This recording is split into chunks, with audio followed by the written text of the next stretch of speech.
Parents right now want to know what's going to be happening next when schools come back January 3rd. The largest public school system in the U.S. will reopen as planned after the holiday break. New York City's mayor announcing Tuesday that in-school testing will be stepped up in the Big Apple to keep students in the classroom. So what happens if there is a case? All students in the class will be given at-home testing kits. Those who are asymptomatic and test negative can return to school. As the New York Times reports, the city's previous policy was to quarantine unvaccinated close contacts of infected students for 10 days. Science is clear. Schools need to be open. Everyone talks about the needs of our kids, their health needs, physical health, mental health, nutrition needs, their social development needs, their academic needs. Schools need to be open. New York City is seeing an Omicron-driven surge in new cases. Apple announcing it's closing its stores there to indoor shopping as a precaution. Nationwide, the average number of new cases in the U.S. has risen to more than 200,000 a day, a jump of about 55% over the last week, according to a Reuters tally.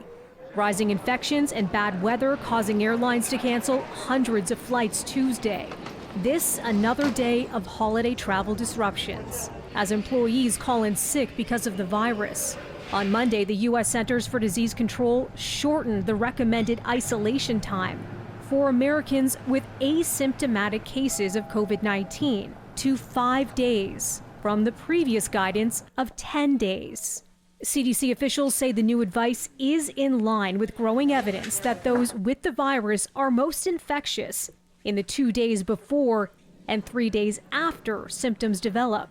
I think that was a very prudent and good choice on the part of the CDC, which we spent a considerable amount of time discussing, namely getting people back in half the time than they would have been out so that they can get back to the workplace doing things that are important to keep society running smoothly. While some U.S. businesses and sectors are welcoming the updated guidance to help deal with staffing shortages as cases spike, other workers, including flight attendants and some in healthcare, are voicing concern. The head of the U.S. Nurses Union predicts the new CDC guidance will lead to more coronavirus cases. And they say with cases soaring, now is when controls should be tightened, not loosened. Melissa Duggan, City News.